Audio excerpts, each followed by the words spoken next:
Xin chào tất cả các bạn. Hôm nay thì May đang ngồi cùng với thầy Rodney, là một trong những giáo viên yêu thích nhất của May tại We Academy. Hôm nay thì mình có ý tưởng là sẽ làm một cái video về speaking test trong IELTS. Mình hy vọng là cái video này sẽ hữu ích cho tất cả các bạn mà có dự định sẽ làm cái bài test này. Hello everyone. Today I'm gonna show you a video for a mock IELTS speaking test with teacher Rodney, who got a band score 9 in IELTS. Hello. Hello, how are you? I'm very good. Good. Are you ready? I am ready, whenever you are. Okay, that's great. I might have some mistakes in pronunciation and grammar, but I will do my best. And I hope this video will be useful for all of you when you take the IELTS examination, and also can give you some insights and how to answer the questions correctly. Okay, thank you. Let's start. Let's start. Okay.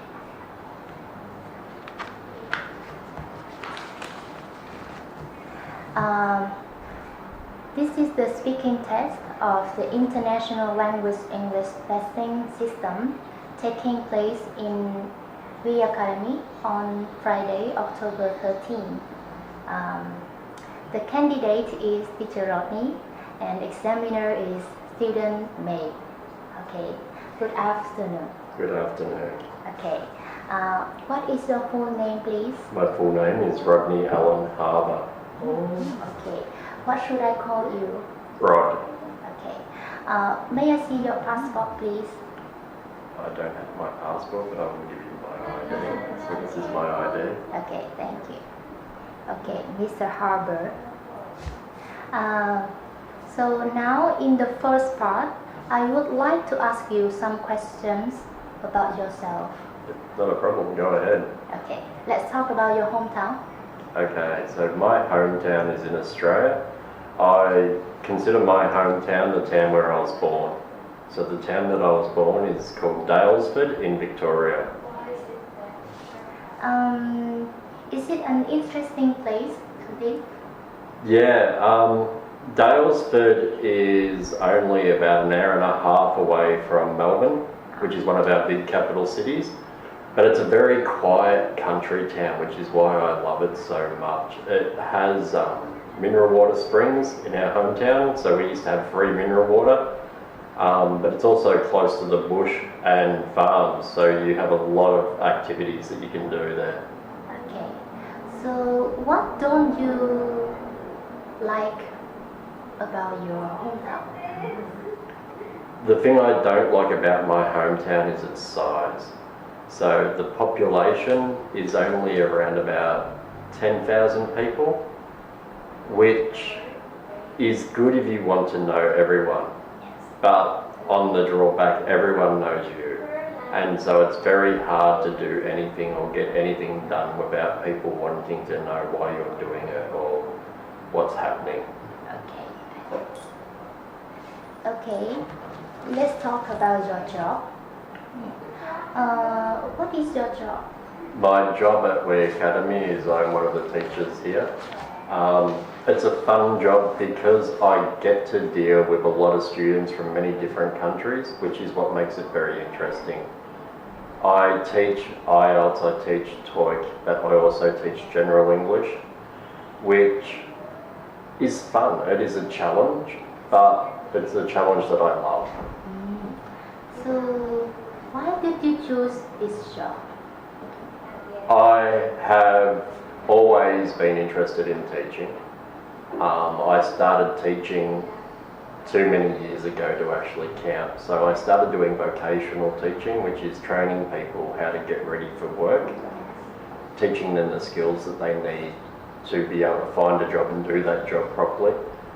I then went on to become a scientist, and as I was studying my science degree and working as a scientist, I realised how many children hated scientists And so I decided that I really wanted to be a teacher so I could encourage these children to love science as much as I could, but also to share my knowledge and my skills. Okay, so do you get on well with your co-workers? I would like to think yes.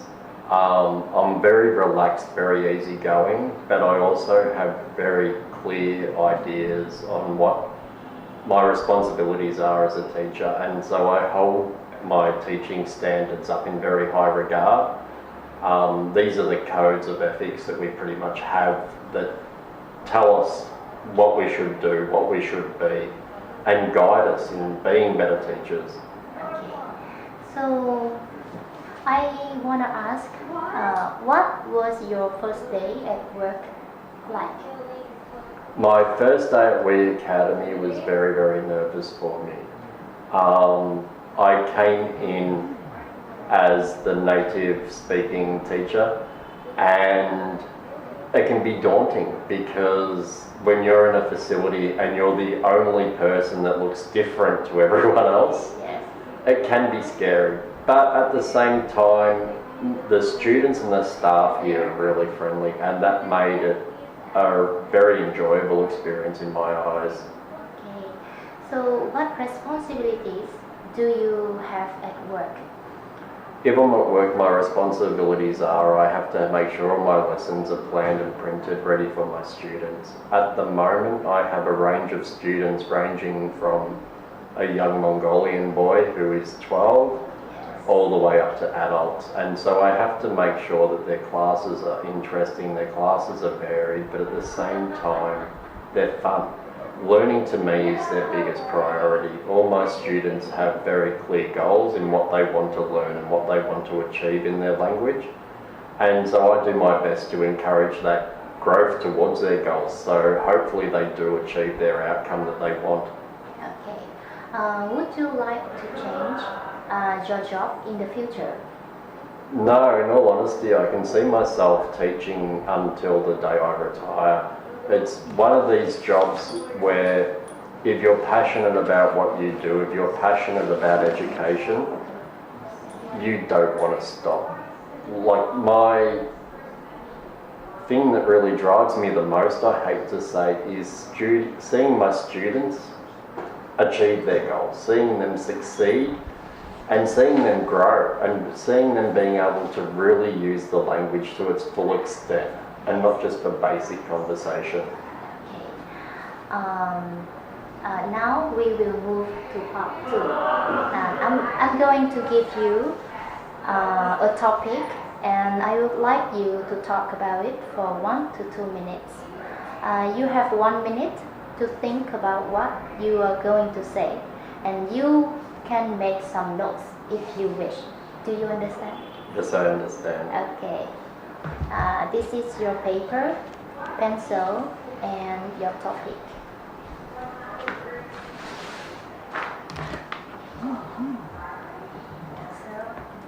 Okay.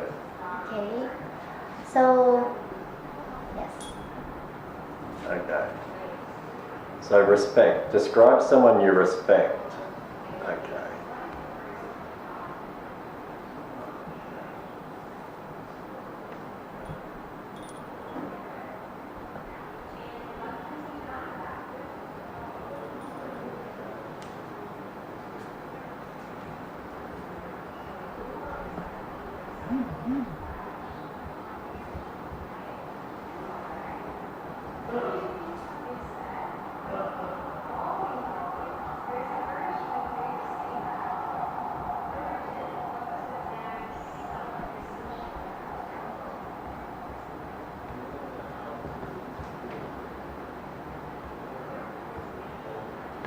Okay. Okay. Are you ready? Yep. Okay. So your 1 minute preparation time is over, and don't worry if I stop you. And I will let you know when the time is up. The person I respect the most is Albert Einstein. Most people have heard of Albert Einstein and they see him as this crazy-haired scientist that's a little bit extravagant in his ways, and I think that's part of the reason I do respect him. I respect his ideas and what he actually did for society. I often find myself, when I have free time, reading his quotes. Some of his quotes are actually in my office on my wall. My favourite quote from Albert Einstein is where he actually stated imagination is more important than knowledge, because this is letting people realise if I can't dream, if I can't think of something, then having all the knowledge in the world is useless. And that's how I feel. I can learn everything in a book, but if I can't use everything that I've learned, if I can't expand, if I can't dream, if I can't see a big picture, then unfortunately I'm never going to be able to succeed in what I want. His achievements and theories we still use. So he developed theories of relativity that have stood the test of time. As a scientist, this is what I wanted to achieve. I wanted to be known for ideas that could stand up, that everyone would actually hold in high regard, and even when people have tried to prove his theories wrong, they've still proved correct. And I think the reason I actually respect him the most is because a lot of the work that he did was done before computers, before technology, so he actually had to use his own brain and create his own ideas. The other reason I do respect him the most is the funniest reason, and that's because as a child they thought that he was slightly retarded and he wasn't actually any good in class, and instead he's turned into a figure that anyone in the world, when they see his picture, recognise him. And so to me it gives you hope. It's sort of like if your teachers, when you're at school, in elementary school or preschool or wherever, sit there going, you don't know anything, you'll never achieve anything. I can look at someone like Albert Einstein and go, you know what? They thought the same thing about him, and look what he achieved. He achieved a lot of great things. The other thing people don't realise is Albert Einstein was Jewish. And so when they were setting up the State of Israel, they actually asked him to become the Prime Minister, the very first Prime Minister of Israel. And he said no, because he wanted to concentrate more on his science. And to me it takes a very remarkable man to sit there and say, no, my science is more important than becoming the head of a country, pretty much, becoming the ruler of a country and shaping a country. But Okay, the time is up. Thank you. no worries.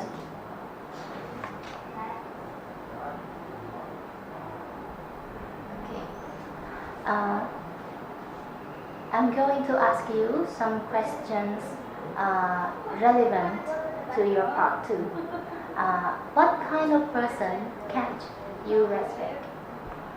That's very easy to answer. I can't respect anyone that doesn't deserve respect. To me, we earn respect in our life. We earn respect by giving respect to others. I like to think that I'm a very respectful person. Part of my culture as being Australian is if I say that I will do something for you, I will do it. And my word is my bond. It's better than a handshake. And the people I can't respect mainly are the people that tell me that they will do something and then they don't do it because it's too difficult for them to do. It makes me very angry and very frustrated. Okay. Do you think respect is important in any relationship? Respect is fundamental to any relationship. Whether it's a business relationship, a professional relationship, or just a social relationship. If you don't respect the person, then you honestly don't know the person and you don't feel you can trust the person and you don't want to be with the person, in which case there shouldn't be any relationship there at all. Respect is paramount to me. Following respect, we have trust. Without the two, there shouldn't be any relationship there. How can you be a respectable person? Well, a lot of people think that by being a respectable person, we're talking about your position at work or your job. But to me, I can be a street cleaner and I can still be a respectable person. As I said, it's more about giving your word and following through. It's having some basic guidelines in your life that you follow. Some people are religious and follow the Ten Commandments, they follow the Bible. Other people aren't religious. But to me, respect is earned. So I give respect to people whether they've earned it or not. If they don't want to respect me, that's their own choice. I can't force respect on someone. But in all honesty, it's about being a genuine person. If I am genuine, I will get respect and I will be receiving respect. Okay, and that ends the IELTS speaking test today. No worries. Thank you for your time. Thank you so much. Okay. Okay, so this is just a final word. So thank you for everyone for watching and taking the time to watch this video. As you've just seen, IELTS speaking is hard. They don't give you much time to get prepared, so you need to have a background knowledge. You don't know what questions you're going to get. And because you don't know what questions you're going to get, you need to make sure you are comfortable and confident talking about any topic. It's easier than it looks. If you study hard, if you want to come here, if you want to learn, I can help you and I will guide you to get the best score you can get. But it's up to you. The hard work is getting the vocabulary, in all honesty. When I'm doing IELTS speaking, I cannot keep repeating the same words over and over again. I have to give as much information as I can. I must always, and I stress this is important, have the examiner stop you. Never ever sit there and say to your examiner, that's it. If you say that's it, you are showing that you have run out of vocabulary, you've run out of ideas. So just be confident, have fun, and just think of it as talking to a friend. Okay. See, so when you come here and study with him, normally you will have some topics like this. So this is part 2, is the hardest part, Yeah. right? So what we need to do is keep learning and build up our vocabulary, and also we keep practice. Practice is very important. I just study IELTS for around 3 months. 3 months. 3 months. So, and also my English is not good, but I hope you can do better than me, and you can have a better pronunciation and also correct grammar. And I hope this video will be useful for all of you before you take the IELTS exam. Thank you. Thank you.